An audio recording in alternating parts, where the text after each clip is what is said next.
Ang alien na pasmado ang bunganga. Beep, beep, beep, beep, beep. Ang tagalupa na viral ang mukha. Bip, bip, bip, bip, bip. Bumibip, bip, bip, bip, bip, bip, bip, bip, bip, bip, bip na ba? Ang lahat, Martian, Beep, beep, beep, beep. Enrico Pañero, Bip, bip, bip, bip, bip. Beep, beep, beep, Bip, bip, bip, bip, bip. Bip, bip, bip, bip, bip. Titilaok! Titilaok! Beep, beep, beep, beep, beep. Ito na ang 101.1 Yes FM Balitang Ay! Tagumpay! Tagumpay, Martian, mga yes friend, ang prosecution, no? Ang mga prosecutor na ipasabi na ang mga bank account ni VP Sara Duterte. Masisilip na natin kung ano nga ba ang mga transaction at mga yaman ni VP Sara Duterte.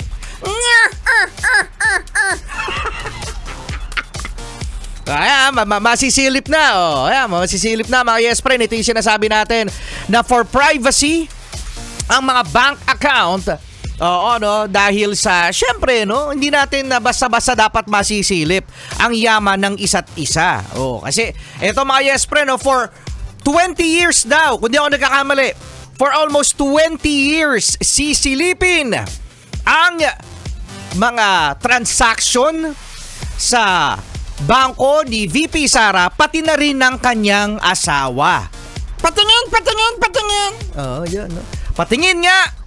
So ayan mga yes friend, ang dinabatihan kahapon, no, kung isasabi na ba, ipapakita o hindi. Yan kasi naaayon daw sa batas mga yes friend na hindi maaring silipin ang mga tax records, no, ang bank account kasi nga for ano yan, for privacy ng mga tao. Kasi mahirap mga yes friend kapag nalaman mo yung pera ni Martian. O ano? Pag nalaman mo yung ipon ni Martian. Oh.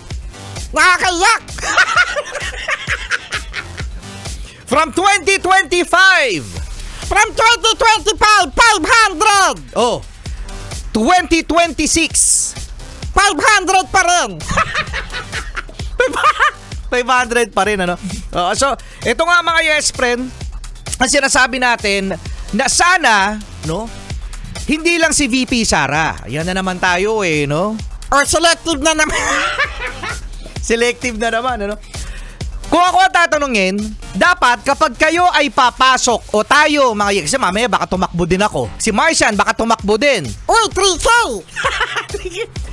Kung tayo ay papasok sa politika, dapat ay meron tayong isa-sign na isang dokumento na magsasabi na ang bank account, no, ay pwedeng masilip for transparency. Kasi yun nga yun mga yes friend No, for transparency kasi meron talaga mga lumulobo ang asset, lumulobo ang hanap buhay, no? Yung para bang isang buwan lang sa posisyon. Oh, isang buwan lang sa posisyon. Meron ng mansyon. May mansion na. So kung ako lang naman ang tatanungin, no? As a public servant, mga yes friend, dahil pinagsisilbi ka naman sa taong bayan, dapat bukod sa iyong health, bukod sa iyong kalusugan, dapat makita din ng mga mamamayan kung ano nga ba ang iyong mga negosyo, which is the SALN. Nandun naman ang SALN dinideclare naman yan. Naniniwala naman kayo sa SALN. Naniniwala naman kayo sa dinideclare. No? Pero kapag bangko ang naglabas, mga yes friend, ng pera, ura-urada, nandyan lahat ng mga transaction. Yung katulad ng booklet nyo. O yung booklet nyo, blanco. Blanco daw yung booklet. Wala ka naman transaction. Wala naman, ano. So nagtagumpay ang prosecutor, mga yes friend, na ipasilip ang bank account ni VP Sara at ng kanyang Asawa. O yan. O, tingnan nga natin kung may makikita. Tingnan nga natin. Oh, tingnan nga natin kung meron. Tignan natin. ganyan. Uy, shoutout pala no kay Attorney Powa at si Attorney yung mga attorney, mga Yespre, si Attorney Jokno na mahinahon. Ang galing nila no, mga mahinahon talaga sila magdebate sa Senado no. Hindi katulad ng isa dyan. Oh, ano? Sumisigaw. Sino yung sumisigaw na yun? Secret. Sinisigawan tayo, pumuputok yung mic eh. Charlie, good morning. Sakit sa tenga.